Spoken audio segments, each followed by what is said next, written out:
है, गुस्सा मुझे भी आता है, खराब मुझे भी लगता है, लेकिन फिर मेरे सामने दो सवाल आ जाते हैं कि क्या मैं महज चंद लोगों की वजह से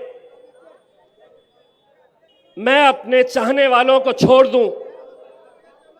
मेरे सामने ये सवाल आता है कि कितने लोग ऐसे हैं यहां पर इस शहर के अंदर जिनकी सुबह दोपहर शाम सिर्फ एक ही नाम से चलती है, जिनका धंधा, जिनका कारोबार, जिनकी राजनीति, जिनकी सियासत सिर्फ एक ही नाम से चलती है और वो नाम है इम्तियाज जलील।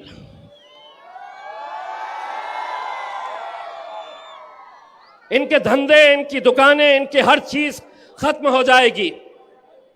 अब मैं एक सवाल करना चाह रहा हूं मेरे उन मुखालिफिन का जो मेरे खिलाफ मैदान के अंदर उतरे हैं। मैं तो अल्हम्दुलिल्लाह जो भी फैसला आए, मैं भारतीय जनता पार्टी के खिलाफ लड़ रहा हूं और जिंदगी भर लड़ता रहूंगा अल्हम्दुलिल्लाह।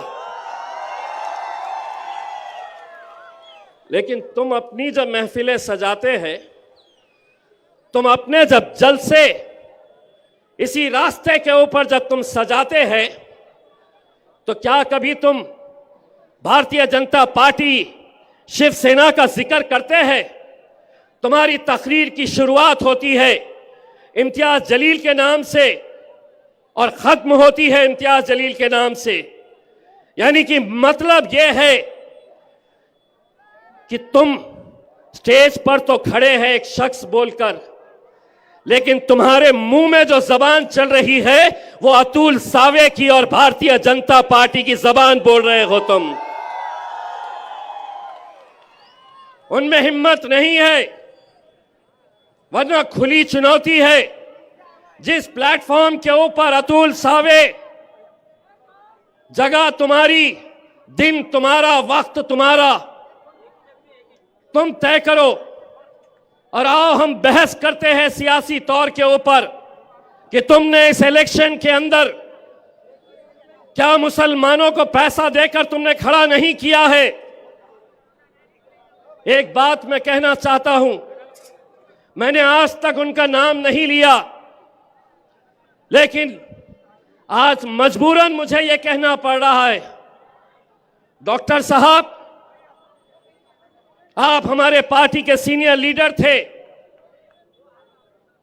आप आज जिस पैसे का दंगा नाच कर रहे हैं, आप हो सकता है उस पैसे से कुछ वोट खरीद सके, लेकिन यह आवाम की मोहब्बत बिकने वाली नहीं है। यह आवाम को आप पैसों से खरीद नहीं सकते हैं। मैं आज ये जरूरी समझता हूं, आज मैंने उनका एक इंटरव्यू देखा जहां पर उनकी इतनी जुर्रत कि वो मेरे कायद बैरिस्टर असदुद्दीन अवैसी साहब के बारे में किस तरह के लहजे का इस्तेमाल कर रहे। यकीन मानिए हम हर चीज बर्दाश्त कर सकते हैं, लेकिन असदुद्दीन अवैसी हमारे बड़े भाई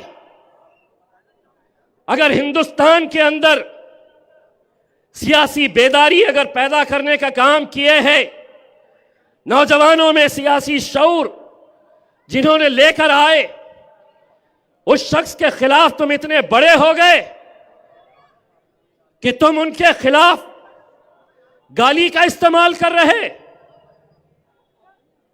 गलत लहजे का इस्तेमाल कर रहे। और किस लिए? मैंने 10 साल पार्टी के लिए काम किया। डॉक्टर साहब कभी हैदराबाद जाइए, 25-25 साल, 30-30 साल के वहां के मजलिस के कारकुन, मजलिस से मोहब्बत करने वाले कभी आज तक असद साहब के फैसलों के खिलाफ नहीं गए। एक टिकट की वजह से आप मेरे खिलाफ बात कर रहे। पूछिए असदुद्दीन अवैसी साहब से,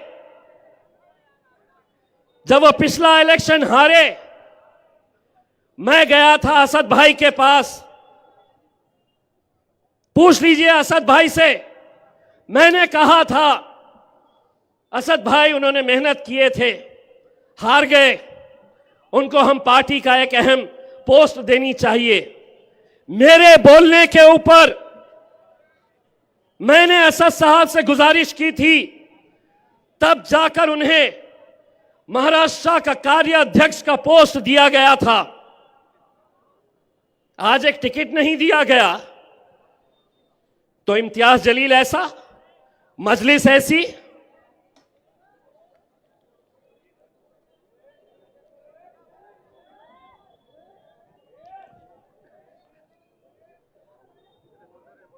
मजलिस ऐसी, असदुद्दीन अवैसी साहब ऐसे। क्या हम ये नहीं जानते हैं? डॉक्टर साहब, लीजिए एक और खुलासा करता हूं। लोकसभा के इलेक्शन के वक्त आपने कैसा किरदार अदा किया था, एक एक सबूत बैरिस्टर असदुद्दीन अवैसी साहब के पास है। यह जीत कर आएगा नहीं, खैरे को चलाओ। आपका दामाद डॉक्टर हर पेशेंट को पकड़ पकड़ कर यह कहता कि इम्तियाज जलील जीतने वाला नहीं है, खैरे को वोट दो। हद तो यह हो गई कि यही डॉक्टर शाहगंज की किसी सभा में, जहां असदुद्दीन अवैसी साहब आने वाले थे, वहां पर बैनर के ऊपर साहब की तस्वीर नहीं नजर आई। 3 दिन तक स्टेज पर बैठे बैठे असद साहब डॉक्टर साहब का फोन लगा रहे कि हो गई होगी गलती, लेकिन अपनी एक तस्वीर के लिए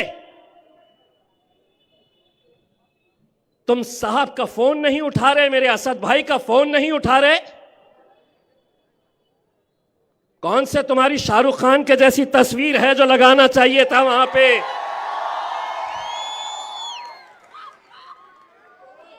कौन सा तुम्हारा खूबसूरत थोबड़ा था कि वहां पे इतनी बड़ी तस्वीर लगाते?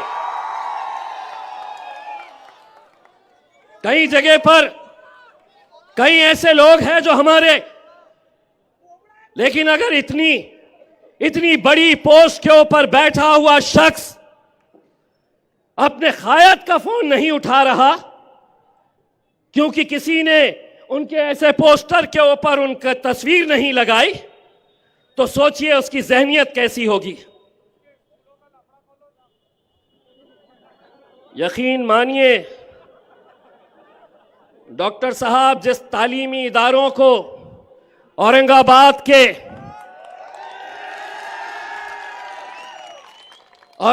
के वो गयूर मुसलमानों ने बड़ी मेहनतों के साथ खड़ा किया था, 2 नंबर के धंधे करके तुमने कैसे हथियाए थे सारा शहर जानता है।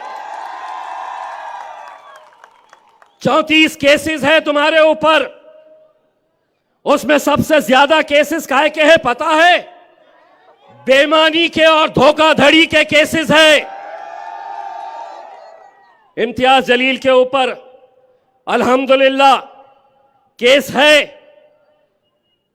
तो कहीं किसी शराब की दुकान को लेकर, कहीं गरीबों की मदद कोरोना के वक्त में करने के लिए, कहीं आदर्श का घोटाला जब हुआ, आंसू गैस छोड़े गए, वो मोर्चे की वजह से। मैं आप लोगों को सिर्फ ये बात कहना चाहता हूं मेरे भाई, अगर आप ये समझ रहे हैं कि यहां पर वोट हम बांट देंगे, हमारा वोट बढ़ जाएगा, जो भी फैसले जो भी कर रहा है मैं सर आंखों पर रखता हूं। लेकिन मैं भी जब मैदान में उतरता हूं तो मैं भी इस्तिखारा करके निकलता हूं। मैं भी अल्लाह की रजा इस्तिखारा की नमाज पढ़कर, मैं अल्लाह की रजा लेकर और यही दुआ करता हूं, या अल्लाह ये मेरे लिए, मेरी कौम के लिए अगर बेहतर है तो तू मेरी मदद कर। और वो तमाम लोग जो मेरे खिलाफ आज हुक्म जारी कर रहे हैं, मैं उन्हें बड़े अदबन इल्तिजा के साथ ये कह रहा हूं, अगर अपना ईमान के ऊपर यकीन है तो एक बात ये भी समझ लेना, अल्लाह ने ये कहा है तो इज़्ज़ु मन तशा व तज़िल्लु मन तशा, इज्जत का और जिल्लत का देने वाला खुदा है मेरे भाई।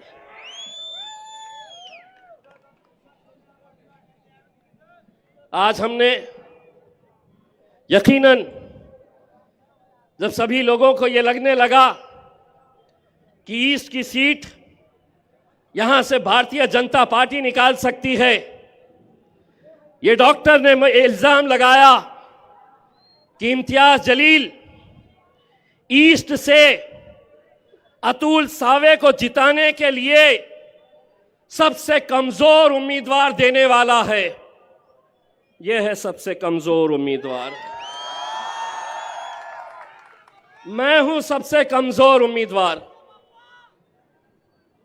नहीं डॉक्टर साहब, थोड़ा सब्र कर लेते। यकीन मानिए उस वक्त तो कोई फैसला भी नहीं हुआ था कि कौन कहां से लड़ेगा।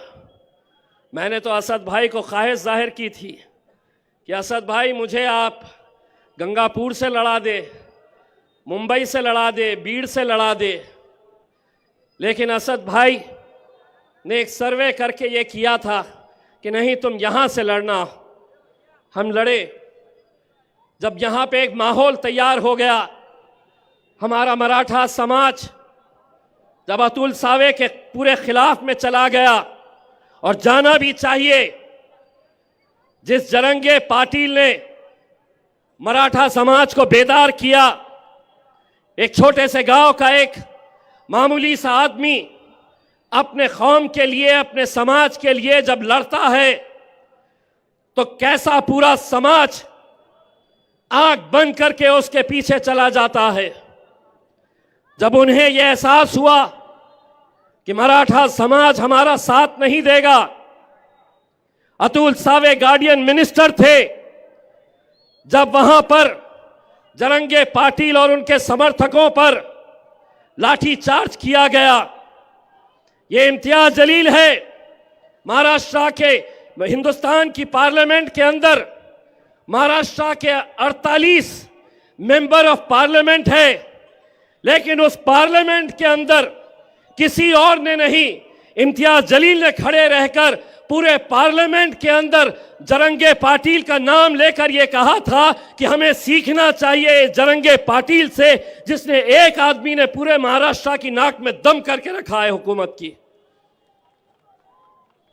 जरंगे पाटिल साहब ने यह कहा है कि हम उनका साथ देंगे जो हमारे मुद्दे को उठाएगा।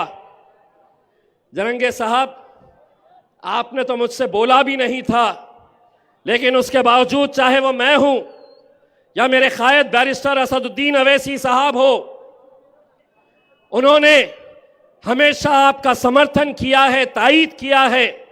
और मैं आज आपको इस एफिडेविट के जरिए, इस वचननामा के जरिए मैं और नासिर सिद्दीकी ये आपसे वादा करते हैं कि एक बार हमें आप विधानसभा भिजाइए, आपके लोग इतना नहीं बोलेंगे जितना हम लड़ेंगे आपके लिए। ये है एफिडेविट। लेकिन अगले 2-3 दिनों के अंदर क्या क्या साजिशें होने वाली है, आप अच्छी तरह से समझ सकते हैं मेरे भाई। आप ये समझ लीजिएगा कि किसी के बोलने पर अगर हमारा यहाँ का वोट अगर तकसीम हो गया तो आप समझ लीजिएगा वो वोट सीधा भारतीय जनता पार्टी की झोली में जाने वाला है। सरकार उनकी है, प्रशासन उनकी है, पुलिस उनकी है, हर तरीके से वो अपने बल का, अपनी ताकत का इस्तेमाल करने वाले हैं। हमारी आपकी ये जिम्मेदारी है कि हम लोग इस इलेक्शन को कैसे लड़ते हैं। 20 तारीख हमारे लिए बहुत मायने इसलिए रखता है, और ये सीट जो है, यकीन मानिए सारे हिंदुस्तान की नज़र इसलिए लगी हुई है कि सभी लोग जानते थे कि यहाँ पर मुझे हराने के लिए 28 मुस्लिम उम्मीदवार खड़े किए गए थे। 10 तो पीछे हो गए, 2-3 के फॉर्म्स रिजेक्ट हो गए, अब भी 15 है।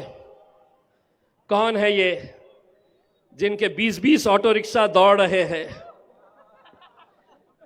जिनकी सभाओं में, जिनकी रैली के अंदर 300, 500 वाली महिलाएं भी वहां पर साथ में घूम रही हैं? कौन दे रहा है ये पैसा? कहां से आ रहा है ये पैसा? हम सबको ये सब मालूम है, लेकिन अगर हम बढ़ गए तो शायद 5 महीने पहले जो हमारी ख्वाहिश थी, जो हम बेसब्री से इंतजार कर रहे थे कि किराड़पुरे से जुलूस निकलेगा, यहां पर रंग खेले जाएंगे, यहां पे ढोल ताशे बजाए जाएंगे, अल्लाह ने हमें मौका नहीं दिया। लेकिन हम अल्लाह की मसलहत, अल्लाह की रजामंदी, जो भी फैसला है, मैं हमेशा ये बात कहता हूं, हमारा काम सिर्फ मेहनत करना है। जीत और हार का फैसला मेरे भाई अपने रब के ऊपर छोड़ना। हम सिर्फ मेहनत करें। मैं असद भाई, मैं आपको आज एक बात कहना चाहता हूं। मैंने अल्हम्दुलिल्लाह 10 साल ये आवाम ने मुझे सीने से लगाए रखा, मुझे अपना बेटा समझा, अपना भाई समझा, और मैंने जितना हो सकता है मैंने उनके लिए जो कुछ भी बन सकता है। कोई भी इंसान मेरे भाई परफेक्ट नहीं होता है।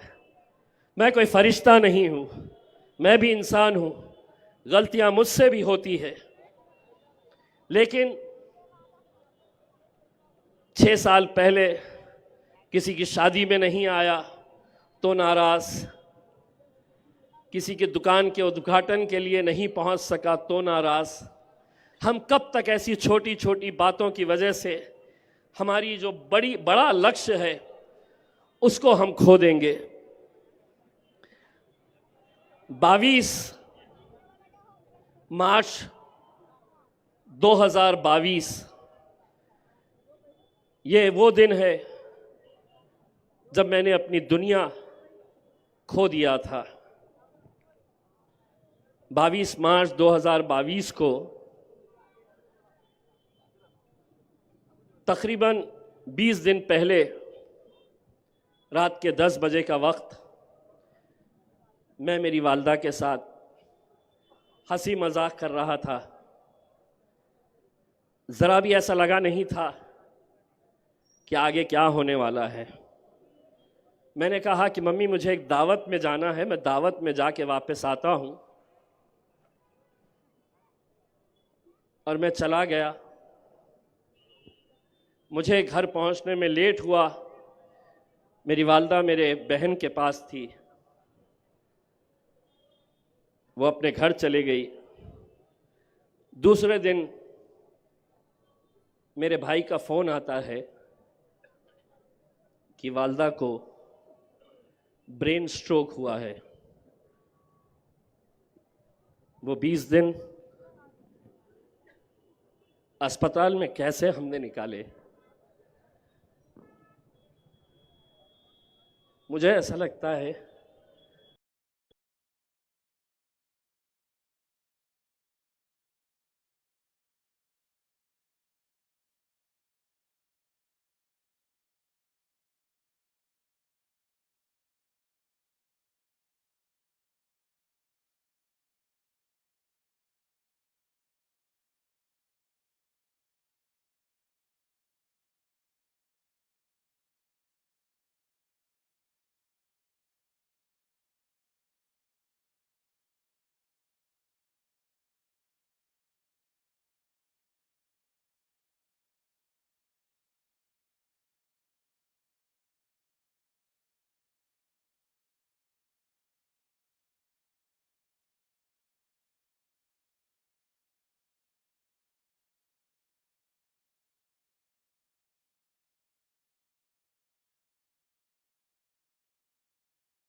खुलवा दे।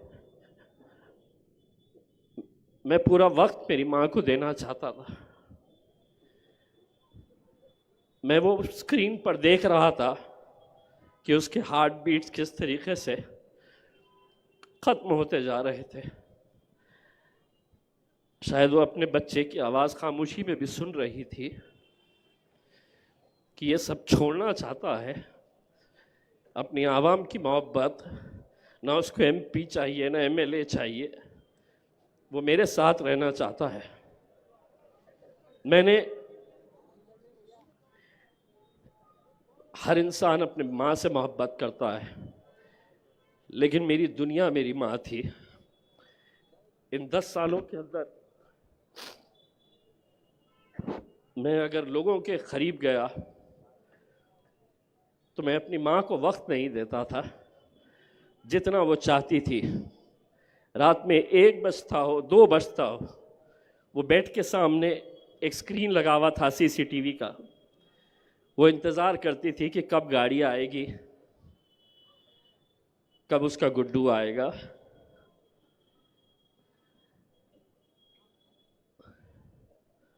दोस्तों, और अगर उस दिन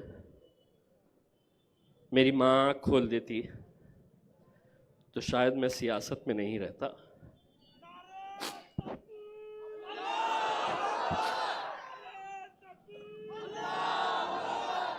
क्योंकि दुनिया में तुम हर चीज़ पा सकते हैं, दौलत, शोहरत, नाम, हर चीज़ तुम्हें मिल सकती है। नौजवानों, मैं तुमसे ही अपील करना चाहूँगा,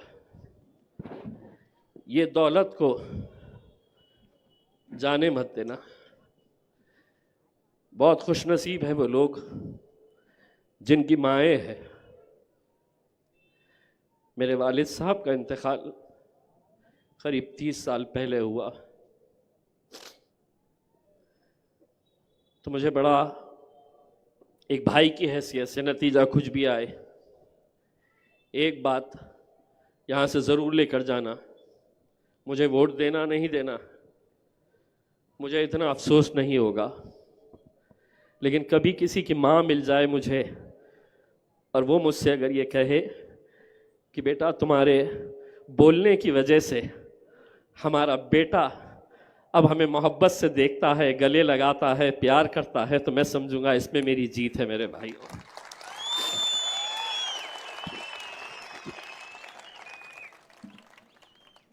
सियासत के अंदर इल्ज़ाम लगाना बहुत आसान होता है, बहुत आसान होता है, लेकिन एक बात ये भी समझ लेना कि हर इंसान को अपने अमाल खुद लेकर जाना है। आपके अमाल आपके साथ जाएंगे, मेरे अमाल मेरे साथ जाएंगे। अगर कोई गुनाह हो रहा है मेरे से, तो ऐसा नहीं है उसकी सज़ा मैं आपको दिलवाऊं। ऊपर वाला हर चीज़ पे नज़र रखता है, और ये फ़ैसले जब मैं लोगों के मुंह से सुनता हूं कि इम्तियाज़ जलील ने ऐसा किया है, इम्तियाज़ जलील, में शुरुआत में बहुत मुझे भी ख़राब लगता था कि कैसे बेबुनियाद इल्ज़ाम मुझ पर लगाए जा रहे हैं, कैसा कहते हैं।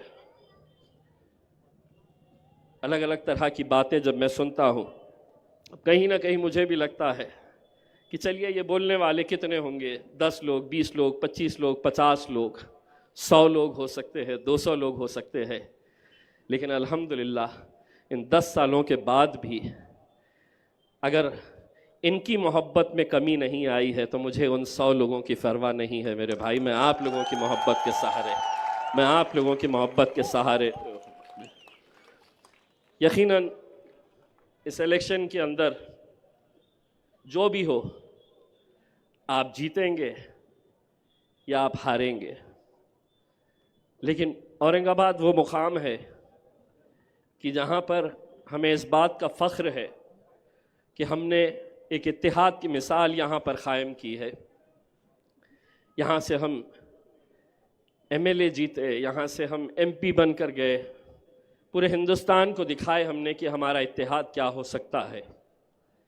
किसी की नाराज़गी इम्तियाज़ जलील से अगर हो सकती है तो इम्तियाज़ जलील के ख़िलाफ़ आप फ़ैसला लें, लेकिन मेरे छोटे भाई नासिर सिद्दीकी का क्या कसूर है? नासिर सिद्दीकी के लिए क्यों नहीं आवाज़ उठाई गई? हम जीत रहे हैं मेरे भाई। इंशाअल्लाह नासिर सिद्दीकी औरंगाबाद से एमएलए बनकर ज़रूर जाएगा मेरे भाई, ज़रूर जाएगा। बस आप लोगों से इतनी इल्तिजा करना चाहूँगा कि 20 तारीख के दिन अगर हमारा वोटिंग परसेंटेज अगर 80% से कम है तो आप समझ लीजिएगा कि 23 तारीख तक इंतज़ार करने की ज़रूरत नहीं रहेगी।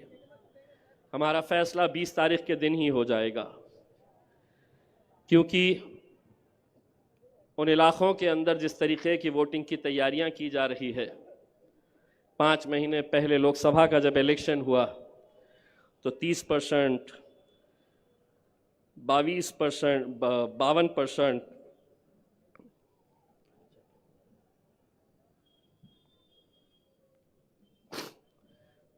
ऐसे ऐसे आंकड़े हमारे सामने आए। क्या वजह है कि बाकी के 45%, 48% लोग क्यों वोट डालने के लिए नहीं जाते हैं? आप निकलिए मेरे भाइयों, इलेक्शन के दिन बहुत साजिशें होने वाली है, बहुत हथकंडे अपनाए जाने वाले हैं। आपके इलाके का माहौल ख़राब करने की कोशिशें की जाएगी ताकि आपके हमारे घर की माएँ और बहनें ना निकल सके। यह आपकी जिम्मेदारी है। और मैं तमाम उन माँओं और बहनों से अपील करना चाहूँगा कि फ़जर के नमाज के बाद फ़ौरन आप आकर लाइन में खड़े हो जाए। 7 से 10 बजे के बीच में जितनी हमारी घर की माएँ और बहनें हैं उनको आप वोटिंग करवा दें और उसके बाद इंशाअल्लाह आप लोग भी लाइन के अंदर खड़े रहे। बस जाते जाते फिर से एक बात कहना चाहूँगा, मेरा यकीन बहुत है इस बात के ऊपर, तो इज़्ज़ु मंतशा तज़िल्लु मंतशा, इज़्ज़त का और ज़िल्लत का देने वाला खुदा है मेरे भाइयों। बहुत बहुत शुक्रिया, जज़ाकल्लाह।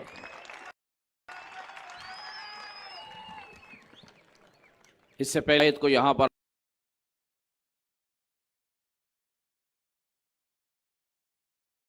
साहब हमारे बीच में मौजूद है, जोरदार तालियों से उनका इस्तकबाल कीजिए।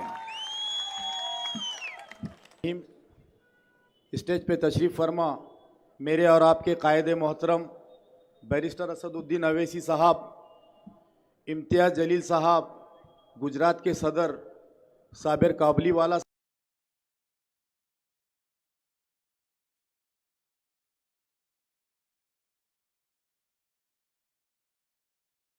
साहब, सामने बैठे हुए मेरे बुज़ुर्गों, भाइयों और दोस्तों, तो अल्हम्दुलिल्लाह हम जिस जगह खड़े हैं तो किसी ज़माने में इसी इलाके के यहाँ पर मंत्री महोदय यहाँ पर हमेशा घुमा करते थे, लेकिन उस वक्त की हालात क्या थी हमारी बस्तियों की और आज की हालात क्या है आप देखिए। इस यहाँ से लेकर महानगर पालिका तक आप चले जाएंगे तो ये सीसी रोड, पक्का रोड जो है तो आपको नज़र आ रहा है।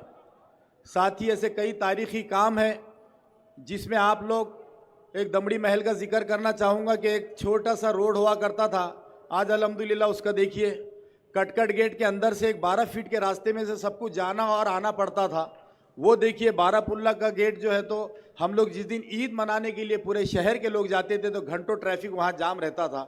ऐसी कई काम है और सबसे भारी काम हुआ है इम्तियाज़ जलील साहब की क़यादत में। जिस वक्त यहाँ की एयरपोर्ट के अंदर तारीख़ में कभी ऐसा नहीं हुआ कि कोई प्लेन जो है तो रनवे के ऊपर अपना चल पड़ा, उसको वापस रोक कर जो है तो वापस लेना पड़ा और उस मलऊन तस्लीमा नसरीन को जो है तो यहाँ से भगाना पड़ा, क्योंकि हमारी सरजमीन को हमने गंदा नहीं होने दिया। ये इम्तियाज़ जलील साहब की क़यादत में हमने किया कि वो नबी की शान की गुस्ताख तस्लीमा नसरीन को हमने पूरे एयरपोर्ट को घेर रखा था, पूरी पुलिस वहाँ पर खड़ी थी। आपने देखा होगा कि एक तारीख़ी काम, किसी पुलिस स्टेशन को कभी किसी ने घेर कर नहीं रखा। यही इम्तियाज़ जलील साहब की क़यादत में सिटी चौक पुलिस स्टेशन को हमने चारों तरफ से घेर कर रखा था और हमारी मांगे करवाई। तो ये सारी डिमांड्स जो है अल्हम्दुलिल्लाह मजलिस इत्तेहादुल मुस्लिमीन के आने के बाद हम शहर के अंदर देख रहे हैं कि हम लोग, कभी भी आपने देखा होगा कि यहाँ पर ज़बरदस्ती के 8-8 घंटे लोड शेडिंग करवाई जा रही थी। पूरा ऑफिस जो है तो हमने क्या करके रखा था आप तमाम लोगों के सामने है 2017 के अंदर। उसके बाद से दूसरे ही दिन से आज तक औरंगाबाद शहर में लोड शेडिंग नहीं हुई। तो ये नुमाइंदगी होती है, ये सियासी ताकत होती है। ये सियासी ताकत को ख़त्म करने के लिए इससे पहले शिवसेना ने, बीजेपी ने सारे हथकंडे अपनाए, लेकिन वो कामयाब नहीं हुए, क्योंकि यहाँ से एमएलए, यहाँ से एमपी और यहाँ से 25 कॉरपोरेटर्स भी चुनकर आए। लेकिन आज उनको हराने के लिए हमारे ही बीच में से कुछ दलालों को खड़ा किया गया है कि आप लोग ये दलाली का जिम्मा ले, आप लोग को रोज़ाना जो है तो कुछ एक अमाउंट दी जाएगी। मैं देख रहा हूँ कि कई बच्चों के फ़ोन आ रहे हैं कि भाई हमारे को ऐसा पैकेज मिल रहा है, जो लोग अपने आप पर खर्च नहीं करते, आज वो दूसरों पे खर्चा करने के लिए बैठे हैं। आज मैं बताना चाहता हूँ जिम्मेदारी से कि ये दलालों को सिर्फ और सिर्फ मजलिस नहीं, मैं समझता हूँ यहाँ की आवाम ने जो मजलिस को ताकत दी, और ये पार्टी, मैं समझता हूँ कि मैं तो बहुत छोटा सिपाही हूँ, लेकिन इसके अगर कोई रखवाले और कोई मालक है इसके, तो बैरिस्टर असदुद्दीन साहब और ये जनता है, जो ये मजलिस इत्तेहादुल मुस्लिमीन के ये मालक हो सकते हैं। तो ये बराए रास्त इम्तियाज़ जलील साहब ने अभी कहा कि नासिर सिद्दीकी नहीं, खुदा की कसम जिस दिन इम्तियाज़ जलील साहब हारे थे उसी दिन ये सोचा था कि अल्लाह पाक एक एमपी लिया है तूने, हमको 2 एमएलए तो ये शहर से तूने देना ही चाहिए। उस दिन ये दुआ किया था, इंशाअल्लाह 23 तारीख को हमारी ये दुआ ज़रूर कबूल होगी। तो आप लोगों से यही अपील करना चाहूँगा कि बहुत सारे लोग ये सोच रहे हैं कि हम नहीं जीत रहे हैं, लेकिन ये बोला जा रहा है कि ये दोनों को गिराना है यहाँ से, लेकिन मैं समझता हूँ कि मुकाबला उनका और आप लोगों का है।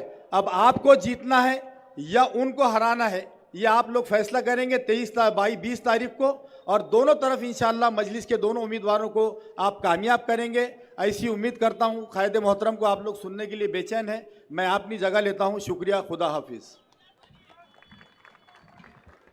मैं अब आपके बीच में बुलाने जा रहा हूँ कुल हिंद मजलिस इत्तेहादुल मुस्लिमीन के कौमी सदर मेरे कायद अलहाज बैरिस्टर असदुद्दीन ओवैसी साहब को। ज़ोरदार नारे से इनका इस्तकबाल कीजिए। कौन आया, कौन आया? हमारे बीच में गुजरात से यहाँ पे कुल हिंद मजलिस इत्तेहादुल मुस्लिमीन के गुजरात के प्रेसिडेंट आली जनाब साबिर काबुलीवाला साहब मौजूद है। मैं उनसे गुजारिश करता हूँ कि वो कुछ मिनट यहाँ पे आपके सामने बात रखें। अस्सलाम वालेकुम रहमतुल्लाहि व बरकातहू। अब इतने बड़े बड़े शेर जो यहाँ पर स्पीच दे रहे हैं, उसके सामने मेरी जीबान खोलने वाली नहीं थी, लेकिन अब जब सामने कहा है तो मैं कुछ 2 लफ्ज़ बोलूँगा। आपने इम्तियाज़ जलील साहब के कामगिरी जो देखी है, लोकसभा के अंदर भी देखी है, और उनकी मेहनत भी देखी है, उनकी जज्बा भी आपने देखा है। जब लोकसभा लड़ने के लिए जब आए थे यहाँ पर, तो उनके पीछे कितने भेड़िए पीछे पड़े कि उनको हराने के लिए। आज वही भेड़िए आज इनके पीछे वापस लगे हैं, नासिर साहब और इम्तियाज़ साहब को हराने के लिए। आपको 20 तारीख के दिन एकजुट होकर एक एक घर में से सबको बाहर निकालकर इम्तियाज़ जलील साहब को और नासिर साहब को जिताना है। आज किसी ने सही कहा है, बटोगे तो कटोगे। अपनी कौम बट गई है अलग अलग फिरकों में। आज 75 साल हो गया, 75 साल हो गया देश आजाद हुआ, अपना एक नेता अपना बना नहीं पाए।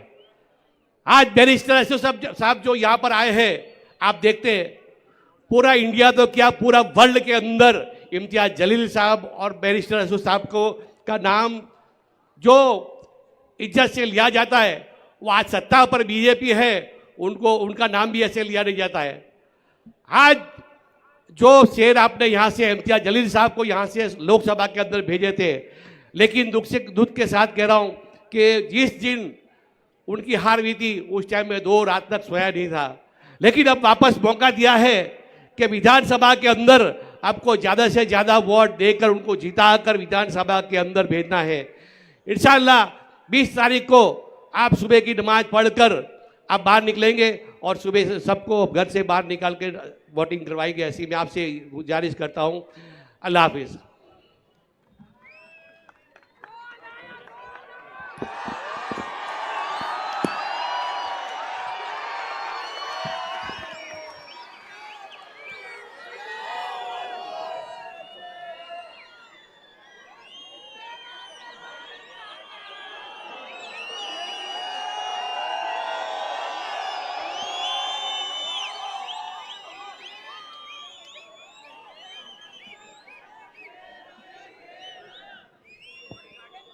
बिस्मिल्लाहिर्रहमानिर्रहीम। अस्सलामु अलैकुम व रहमतुल्लाहि व बरकातहू। मोअज़्ज़िज़ हाज़रीन कराम, बुज़ुर्गान कौम और मिल्लत, मेरी इज़्ज़तदार माँ और बहनों, गयूर नौजवान साथियों, शहनशीन पर तशरीफ़ फरमा मजलिस इत्तेहादुल मुस्लिमीन महाराष्ट्र के सदर वो साबिक़ा रुकन पार्लिमान, वो उम्मीदवार औरंगाबाद ईस्ट मोहतरम जनाब इम्तियाज़ जलील साहब, जनाब नासिर सिद्दीकी साहब जो मजलिस इत्तेहादुल मुस्लिमीन औरंगाबाद सेंट्रल के उम्मीदवार हैं, गुजरात से तशरीफ़ लाए मजलिस इत्तेहादुल मुस्लिमीन के सदर जनाब साबिर काबुलीवाला साहब, जनरल सेक्रेटरी मेरे छोटे भाई जनाब शकील समा साहब, दिल्ली के मजलिस इत्तेहादुल मुस्लिमीन के सदर मोहतरम जनाब जामाई शोएब जामाई साहब, शहनशीन पर तशरीफ़ फरमा मुफ्ती अब्दुल सत्तार इशाती साहब और हैदराबाद से तशरीफ़ लाए मजलिस इत्तेहादुल मुस्लिमीन के सीनियर क़ायद व रुकन बल्दिया मोहतरम जनाब सलीम बेग साहब, मेरे छोटे भाई जनाब मंसूर खां साहब, मेरे तमाम मजलिस से रुफ़क़ा, अज़ीज़ान मिल्लत इस्लामिया, औरंगाबाद के इस तारीख़ी शहर के तमाम ज़िम्मेदारान, मेरे अज़ीज़ दोस्तों और बुज़ुर्गों, अभी आप और हमने मोहतरम इम्तियाज़ जलील साहब की एक जज्बाती गुफ्तगू और तकरीर को सुना। मैं इम्तियाज़ जलील साहब के जज्बात की हम तमाम कदर करते हैं और इम्तियाज़ जलील ने अपनी माँ को जो खोया उस गम का और उस तकलीफ़ का इजहार आज उन्होंने यहाँ पर किया। आप लोग शायद नहीं जानते कि इम्तियाज़ जलील बेहद बीमार हैं। उनके हाथ में अभी भी ग्लूकोस और दवाएं दी जा रही हैं, वो नीडल उनके हाथ में लगी हुई है। हम तो सिर्फ यही दुआ कर सकते हैं कि जिन हजरात के माँ बाप जिंदा हैं अल्लाह उनको सेहत से बक़ैद हयात रखे और जिनके माँ बाप इस दुनिया से चले गए अल्लाह सुब्हाना व तआला उनकी मग़फ़रत करे, अल्लाह उनकी ख़बरों को कुशादा फरमा दे। और अज़ीज़ दोस्तों और बुज़ुर्गों, अल्लाह के रसूल सल्लल्लाहु अलैहि वसल्लम की हदीस शरीफ है कि एक इंसान के इस दुनिया से चले जाने के बाद उसको फ़ायदा पहुंचता है। साहबा इकराम ने पूछा कि दुनिया से चले जाने के बाद कैसे उस आदमी को फ़ायदा पहुंचता है जो इस दुनिया से चला गया, तो रसूलुल्लाह सल्लल्लाहु अलैहि वसल्लम ने फरमाया कि उसके नेक आमाल, ऐसे आमाल जिसके काम की शुरुआत करता है और उससे लोगों को, इंसानियत को फ़ायदा पहुंचता है। और दूसरा कहा कि नेक औलाद। और हमको हदीस शरीफ में ये भी तालीम दी गई कि कसरत से अपने मरहूम माँ बाप वालिदैन के लिए दुआ करते रहो, उनकी मग़फ़रत के लिए। मैं इम्तियाज़ जलील की वालदा को जानता था, बड़ी खुश मिजाज खातून थी और बड़ा ही एक जज्बा रखती थी अपने ख़ानदान के गरीबों की मदद करने के लिए। अब जाहिर है हर एक को इस दुनिया से जाना है, कोई आप और हम यहाँ जिंदा रहने वाले नहीं हैं। नहीं मालूम अल्लाह की तरफ से कब बुलावा आ जाए। मगर मेरे अजीज दोस्तों और बुजुर्गों, मेरी इस बात से आप तमाम मुत्तफिक होंगे कि अगर आप एक 75 साल के ज़ईफ़ खातून से या एक मर्द से पूछेंगे, बताओ तुम्हारी उम्र अगर 75 साल है तो तुम्हारी ज़िंदगी का सबसे गमगीन दिन कौन सा था, तो कहेगा कि जिस दिन मेरा बाप चला गया इस दुनिया से या मेरी माँ चली गई। तो ये गम ऐसा है कि हम आप और हम अपने खबर को लेकर जाते हैं। मगर मैं इम्तियाज़ जलील से कहूँगा कि अपने हिम्मत और अपने हौसले को बुलंद रखिए और आपके ऊपर एक जिम्मेदारी है कि आप ना सिर्फ मजलिस इत्तेहादुल मुस्लिमीन महाराष्ट्र के सदर हैं, बल्कि आपको अपनी माँ के अधूरे ख्वाबों को पूरा करना है। और मेरे अजीज दोस्तों और बुजुर्गों, मेरी आप तमाम से ये गुजारिश है कि ये जो विधानसभा के चुनाव हो रहे हैं, बहुत सी बातें हम सुन रहे हैं, बीजेपी की तरफ से बातें आ रही हैं। वजीर आजम कह रहे हैं कि एक हैं तो सेफ हैं, योगी कह रहे हैं कि कटेंगे तो बटेंगे, फडणवीस कह रहे हैं, क्या क्या कह रहे हैं आप जानते हैं। मगर बुनियादी बात इस विधानसभा में यह है कि सबसे बड़ा मसला कीमतों का है। जो आज बुनियादी ज़रूरत की चीज़ें जिनकी कीमतें आसमान को छू रही है, उसका जिक्र नहीं किया जा रहा है। ख़वातीन महाराष्ट्र के महिलाओं की सेफ्टी के बारे में कोई बात नहीं कर रहा है। मराठा रिजर्वेशन के बारे में कोई बात नहीं हो रही है। कोई ये जिक्र नहीं कर रहा है कि मुस्लिम अक़लियत पर कितने हमले हुए, जिसमें हालिया हमला वो था जो 70 साल के बूढ़े को ट्रेन के डब्बे में उसको मारा और पीटा गया। मेरे अजीज दोस्तों और बुजुर्गों, हम वजीर आजम को, फडणवीस को और शिंदे को बताना चाह रहे हैं कि ये जो ऐलान कर रहे हैं कि हम लाडली बहना में 1550 रुपये दे रहे हैं, मैं औरंगाबाद मार्केट का रेट नरेंद्र मोदी को, शिंदे को और फडणवीस को और अमित शाह को बता रहा हूं। अब रेट बोलेंगे तो वो समझेंगे कि हम वहां से पार्टी से मेले को रेट दे के ला लिए। रेट ये है वजीर आजम, क्योंकि आप तो चाय बेचकर वजीर आजम बन गए।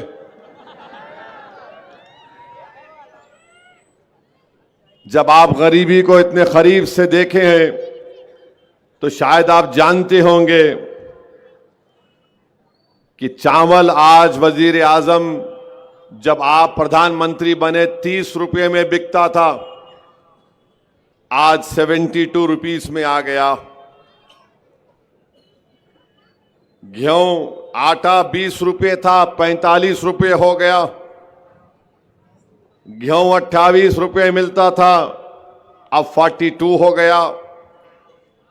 गुड़ 30 रुपये था, अब 55 के करीब। वजीर आजम आप चाय बनाकर ओबामा को पिलाए थे और इस सूट पहने थे। सूट के ऊपर आपने अपना नाम लिख लिया था, नामो नामो नामो।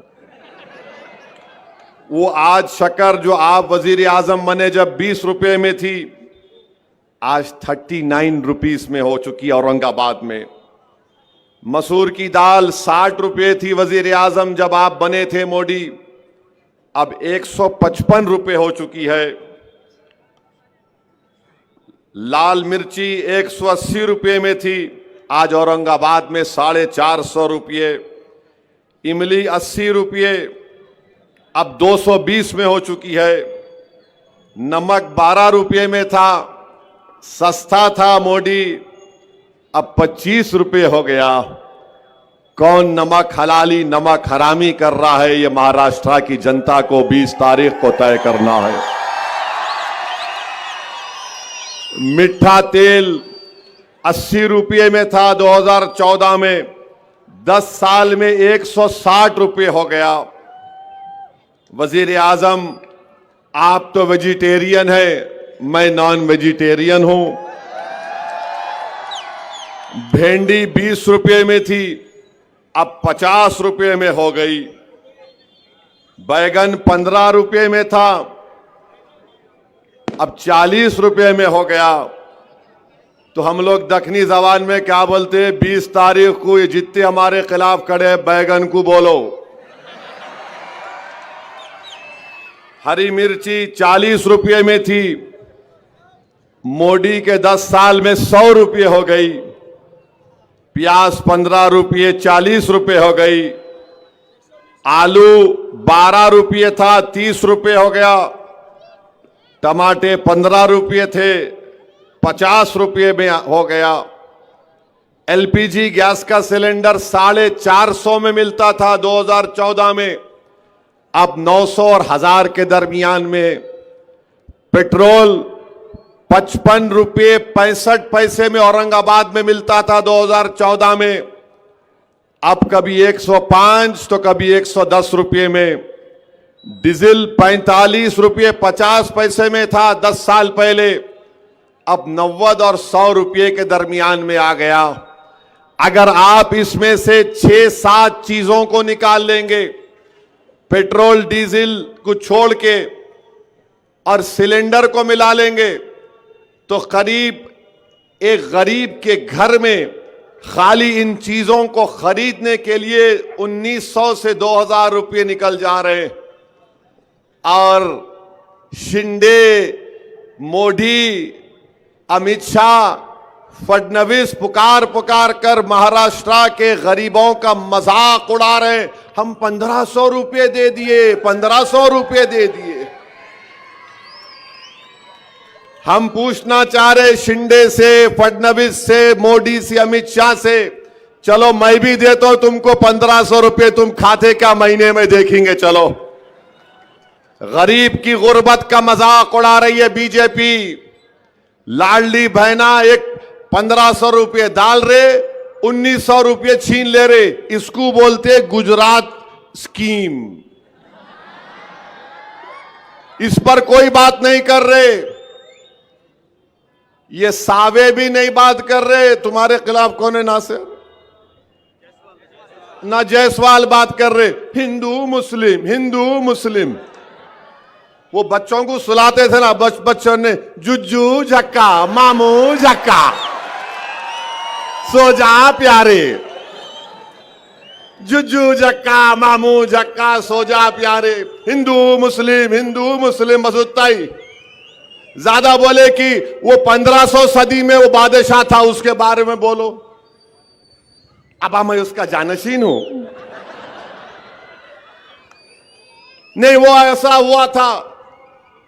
अरे 2024 की बात करो, 2014 से 24 में तुमने चावल, गेहूं, जवारी, गुड़, शक्कर, मसूर की दाल, इमली, नमक, मीठा तेल, लाल मिर्ची का पाउडर, भिंडी, बैगन, ये सब आसमान को छू रहे।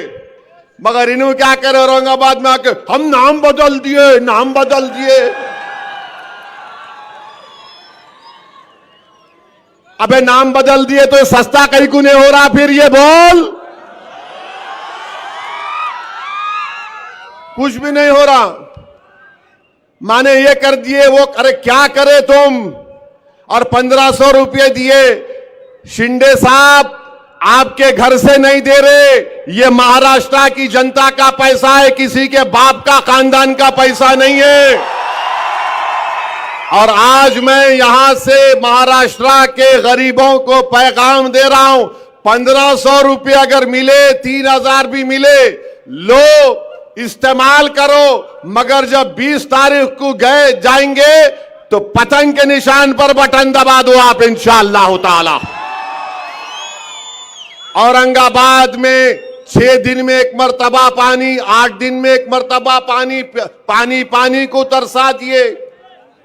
रोड नहीं है, मोरी नहीं है, काम नहीं होता। यहां पर औरंगाबाद के लिए टेक्सटाइल पार्क मंजूर हुआ, 2023 में अमरावती को लेकर चले गए। इस डिवीजन में 2026 के 6 महीने में 250 किसान खुदकशी कर लिए, मगर मोदी की जबान पे कुछ नहीं आता। और फिर बोलते मोदी है तो मुमकिन है। मैं गरीब परिवार से आया, मैं चाय बेचकर आया। अरे तुम क्या क्या बोलते, ये तो बताओ, फिर ये महंगाई के लिए क्या कर रहे हो? तो बोले हमारे को जिता दो, हम 1500 की जगह 2000 कर देते। अरे तमाशा है, हारून का खजाना निकला क्या महाराष्ट्र में बांटते जाएंगे सो? मेरे भाई इस पर कोई बात नहीं करते। अब आपको बता रहा हूं, महाराष्ट्र में पूरा लिख के लाया आज।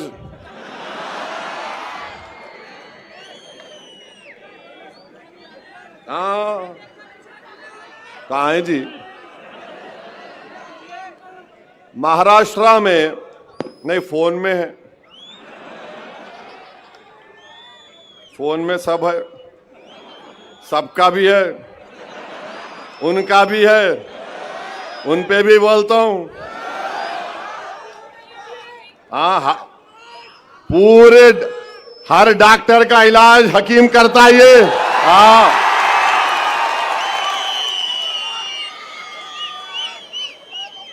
अब आप सुनो, महाराष्ट्र में 2022 में 2904 महिलाओं का रेप हुआ। बोलो मोदी, 2904 महिलाओं का रेप हुआ। महाराष्ट्र में महिलाओं का, खवातीन का किडनैप कितना हुआ? 12,260। मुल्क में सेकंड नंबर पर महाराष्ट्र में महिलाओं का किडनैप हुआ 2022 में।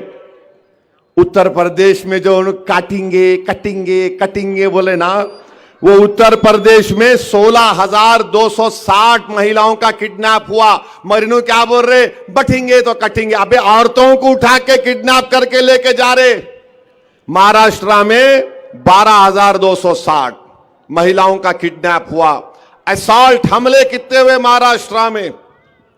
Intent to outrage her modesty 11,512 Maharashtra में। और फिर आप देखते जाइए, इतना बड़ा महिलाओं का, खवातीन पे हमले हो रहे और इन्हों बात नहीं करते।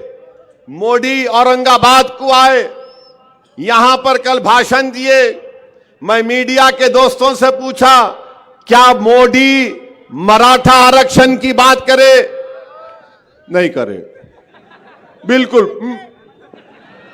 भाइयों बहनों, आरक्षण के नाम पे काटा जा रहा है। अरे काटा नहीं जा रहा है। तुम बोले थे मराठाओं को रिजर्वेशन दूंगा मैं, एक लफ्ज मराठा रिजर्वेशन के बारे में वजीर आजम ने यहां पर नहीं कहा। हम आपके सामने कह रहे हैं, इम्तियाज जलील इंशाअल्लाह ताला, नासिर सिद्दीकी इंशाअल्लाह ताला जब यहां के नए आमदार मुंतखब होंगे, अल्लाह के फजलो करम से, आपकी दुआओं से, अहले दिल की दुआओं से, तो यकीनन महाराष्ट्र की विधानसभा को और भी जो मंजलिस के विधायक जीतेंगे, महाराष्ट्र के असेंबली के दरो दीवार को हिला के रख देंगे कि मराठाओं को उनका जायज हक मिलना चाहिए और उनको आरक्षण मिलना चाहिए। किसमें मिलना चाहिए? 50% के अंदर मिलना चाहिए। ये मैं बात कह रहा हूं। आज तो इम्तियाज जलील साहब एफिडेविट भी बना लिए हैं और उसको जरांगे पाटिल को भिजाएंगे। ये मजलिस इत्तेहादुल मुस्लिमीन का कमिटमेंट है। मेरे अजीज दोस्तों और बुजुर्गों, मैं एक और बात आपके सामने अर्ज करना चाह रहा हूं। इस मुकद्दस शहर में आपने मजलिस इत्तेहादुल मुस्लिमीन को मजबूत किया, आपने इसकी बुनियादों को डाला, आपने एक आलीशान इत्तेहाद और सियासी शऊर, अपनी ताकत की एक इमारत को तामीर करना आपने यहां पर शुरू किया। मेरी आपसे गुजारिश ये है कि आप अपनी इस इमारत को गिरने मत दीजिए। आप अपनी इस इमारत के काम को मुकम्मल करिए। जो ताकतें आज हमारे दरमियान में आकर जो जिस इमारत के लिए आपने अपने आंसुओं को, अपने खून को इस्तेमाल किया, ये हम अपने आने वाली नस्लों के ख्वाबों को पूरा करने के लिए एक तामीर खड़ा कर, एक इमारत खड़ा कर रहे। आज जो ताकतें आकर मजलिस के इस बढ़ते हुए कदमों को रोकना चाहते हैं, मैं आपको उनसे बाखबर कर रहा हूं।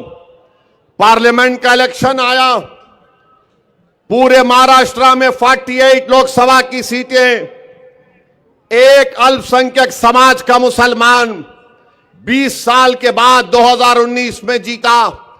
तो ये नाम निहाद सेकुलर पार्टी, ये खुलम खुला जो फिरका परस्ती बीजेपी, आरएसएस और शिंदे करते हैं, ये सब मिल गए और मिलकर बोले कि कोई भी कहां पर जीतता उसकी परवाह नहीं, मगर औरंगाबाद से इम्तियाज जलील को कामयाब होने नहीं देंगे।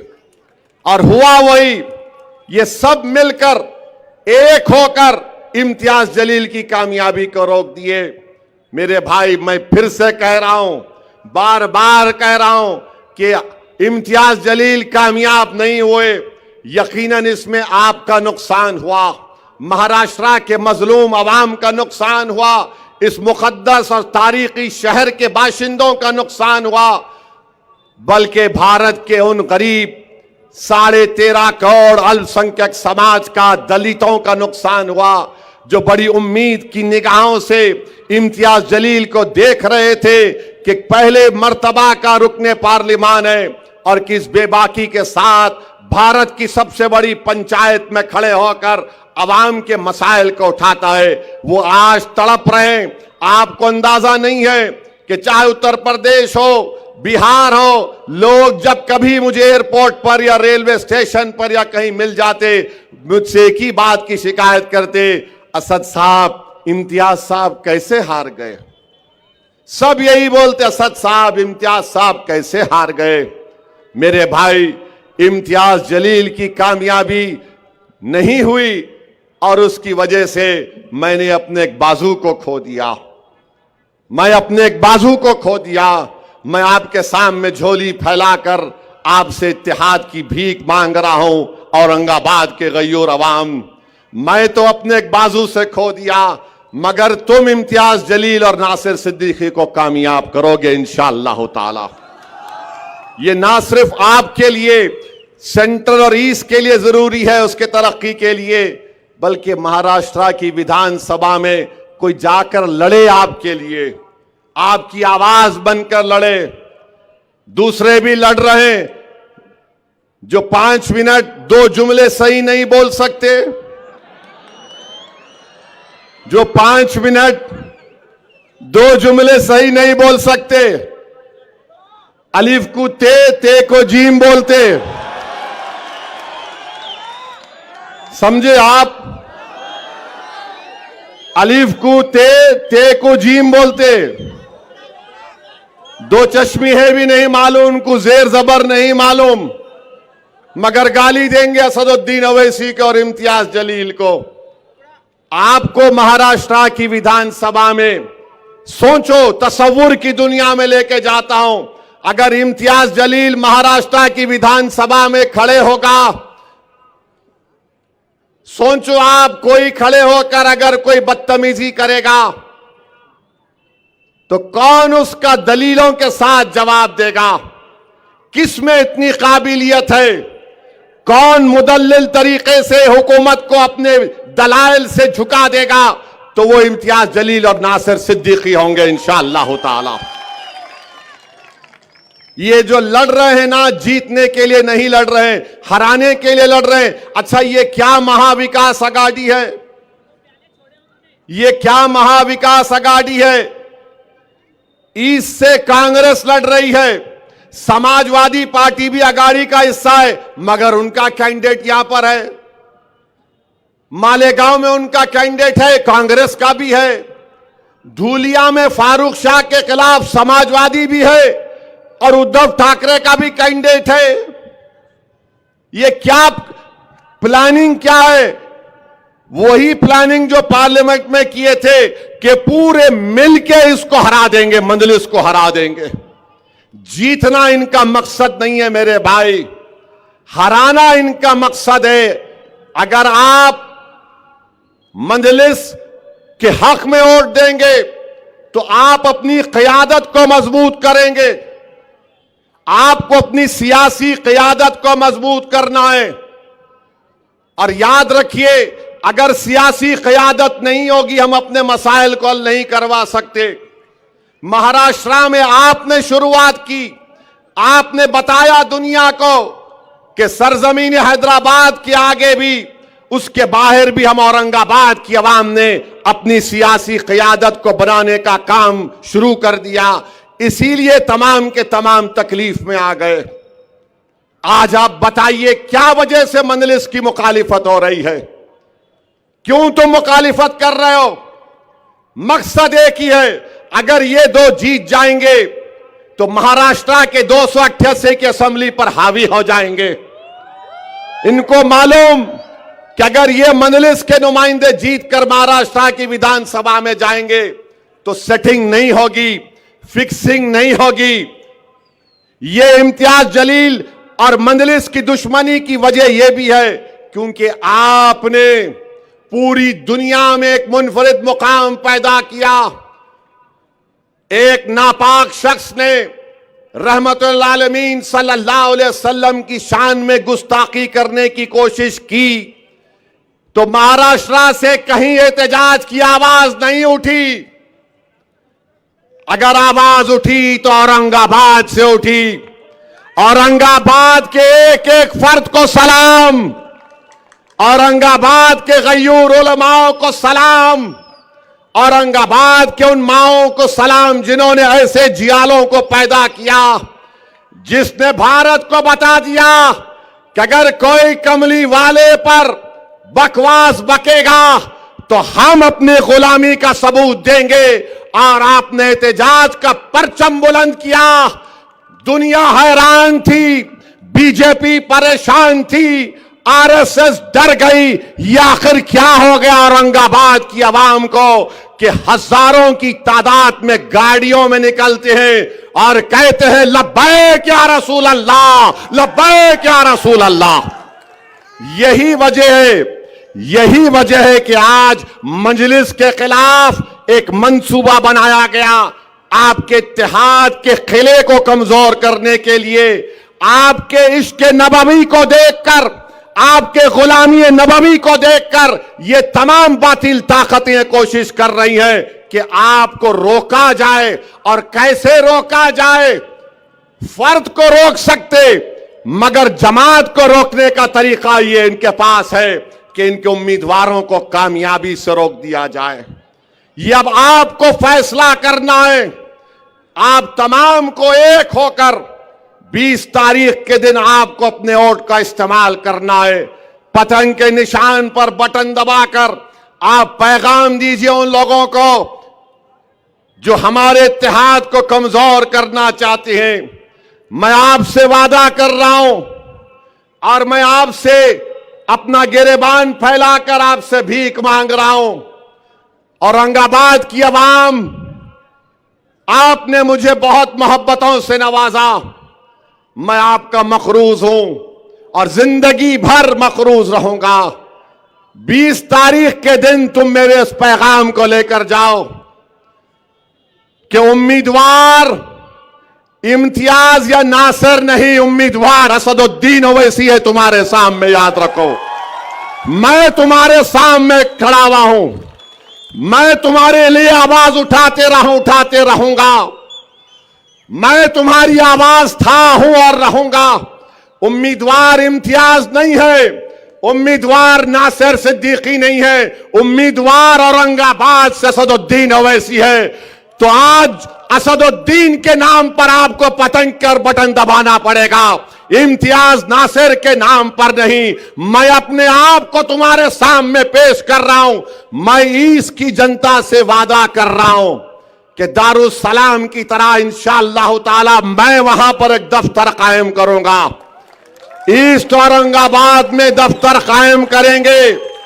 जिस तरह हैदराबाद के दारुस्सलाम में काम होता है, उस तरह ईस्ट में इंशाअल्लाह ताला काम होगा।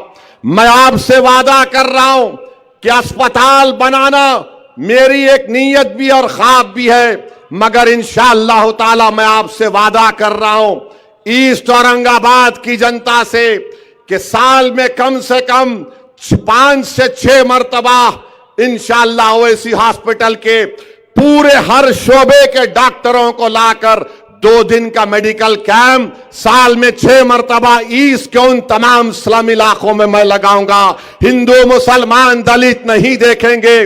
तीसरा, मैं आपसे वादा कर रहा हूं और यहां पर मंजलिस के कॉरपोरेटरों से कह रहा हूं, अगर कोई आराम से अपने तकिए पर बैठ के सो रहा है कि नहीं मैं ही लड़ूंगा, नहीं प्यारे, दौड़ना पड़ेगा, मेहनत करना पड़ेगा। अगर तुम जमात के लिए कामयाब करोगे नासिर को, इम्तियाज को, अब जबकि मैं खुद अपने आप को पेश कर दिया हूं, तो तमाम कारपोरेटर से कह रहा हूं, तुम मेहनत करो। तुम्हारे को ये अवाम मुझसे आकर कहेगी कि साहब इसको टिकट दो। अगर आप मेहनत नहीं करेंगे तो मैं माजरत चाहता हूं, शिकायत का मौका आप मत दो। मैं इन कारपोरेटर से भी कह रहा हूं, भागो, दौड़ो, क्योंकि अगर आपको कारपोरेटर बनना है और जिस किसी को भी बनना है, आप मेहनत करो, इंशाअल्लाह ताला जरूर अल्लाह उसका अजर आपको देगा। चौथी बात मैं आपको बता रहा हूं कि हमारी कोशिश होगी कि यहां पर ये मासूम बच्चे जो हैं, खवातीन जो हैं, उनके लिए एक ट्रेनिंग सेंटर खास तौर से बनाया जाएगा, जहां पर उनको अच्छी अच्छी चीजें सिखाने की हम कोशिश करेंगे। ये 4-5 चीजों का मैं ऐलान कर रहा हूं, मगर 20 तारीख को आप याद रखो कि अब आपके सामने इम्तियाज का चेहरा नहीं, आपके सामने नासिर का चेहरा नहीं, आपके सामने असदुद्दीन है। असदुद्दीन के नाम पे आपको वोट देना है।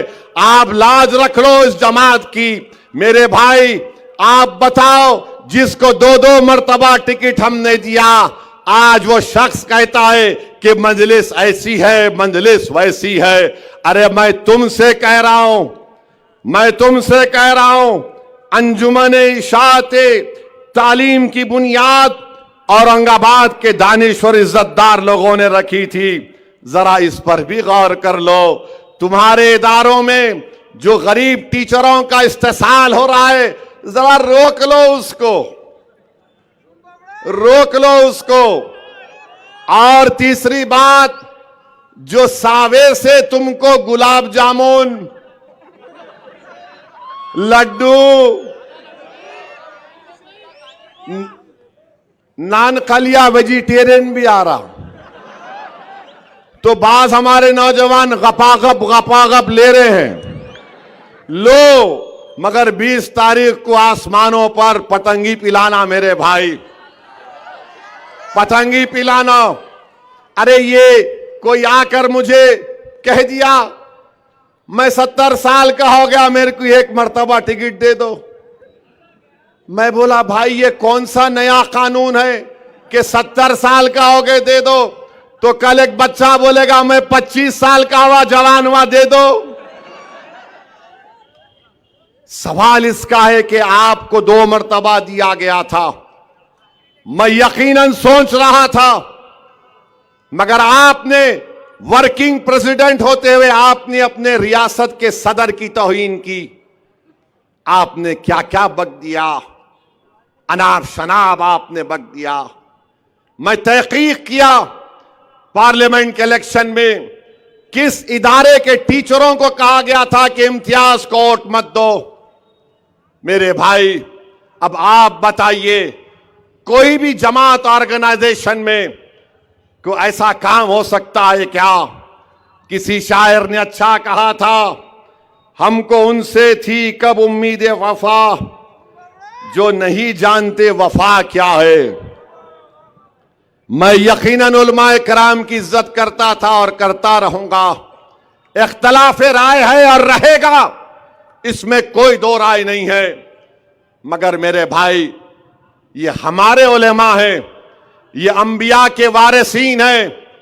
हम इख्तलाफ इनसे कर सकते हैं, मगर इनकी तौहीन हम अपनी जबान या अपने लिखत से नहीं करना चाहिए, बिल्कुल नहीं करना चाहिए। इख्तलाफ करो, बोलो कि हमको आपके फैसले को हम नहीं मानते और पतंग के निशान पर बटन दबाएंगे इंशाअल्लाह ताला। इख्तलाफ हो सकता है, मगर किसी की बेइज्जती नहीं कर सकते। ये आज भी हमारे उलेमा हैं, कल भी रहेंगे। ये अंबिया के वारिसीन हैं, इनकी इज्जत करना। इख्तलाफ राय जरूरी है, जमहूरियत है, इसमें कोई वो बात नहीं है। और आप जानते हैं कि मुफ्ती अब्दुल सत्तार साहब बैठे हुए, NIA का वाकया हुआ, और जब NIA आई थी तो हमारे मौलाना इम्तियाज जलील के साहब के घर पे चले गए। इम्तियाज जलील और नासिर सिद्दीकी और हमारे मुतालिका कॉरपोरेटर ने मुफ्ती अब्दुल सत्तार साहब का बड़ा साथ दिया। मेरे अजीज दोस्तों और बुजुर्गों, मैं इतना ही कहना चाह रहा हूं कि अपनी क़ियादत को मजबूत करो। कितना टाइम हो? नहीं, 7 मिनट है, 7 मिनट बहुत है।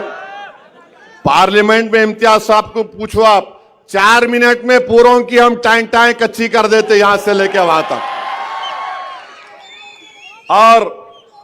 और एक बात याद रखिए, ये अतुल सावे जो है अब एक प्रोग्राम बना रहे, मैं टूरिज्म पे लेके जाता हूं तुम्हारे को। कौन चलता दरगाह को, कौन चलता यहां पे, सुना के 3-4 हजार लोगों का प्रोग्राम बना रहे। मेरे भाई, आप हरगिज उसके इस ऑफर को कबूल मत करिए, हरगिज मत करिए। अगर आप जाएंगे, उसका मकसद एक ही है कि 20 तारीख को आप अपना वोट ना डालें, तो आप एहतियात करिए। टूरिज्म का बहुत वक्त है। इंशाअल्लाह ताला मैं औरंगाबाद आऊंगा, आप और हम मिलकर खुलदाबाद जाएंगे,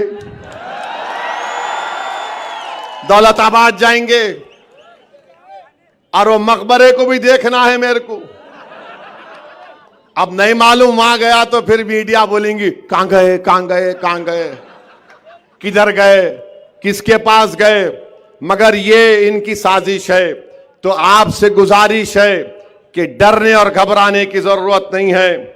मेरी आपसे यही फिर से इल्तिजा कर रहा हूं, अपने वोटों का सही इस्तेमाल करिए। ये जो नादान लोग हैं, अरे ये समाजवादी का उनका अध्यक्ष है, वो बोल रहा कि मुस्लिम अक़लियत को नेता की जरूरत नहीं है। जो मुस्लिम अक़लियत अपने नेता की बात करेगा, उसको पाकिस्तान जाना है। अबे तू जा पाकिस्तान को, जाके मिल उससे। हमको बोल रहा पाकिस्तान चले जाओ। अरे समाजवादी वाले बोलते तू पाकिस्तान चले जा, ये बीजेपी वाले बोलते तू वहां चले जा। अरे बाबा, तुमला क्या बांट लिए? तू पाकिस्तान चले जा। नहीं जाते, क्या करता तू बोल? नहीं जाते, क्या उखाड़ता बोल? अब यहां सरजमीन में पैदा हुए, तुम्हारे आंखों में आंखें डालकर मोदी से मुकाबला कर रहे हैं जमहूरी तरीके से। तुम क्या कर सकते? गोली चला सकते, ना चलाओ गोली।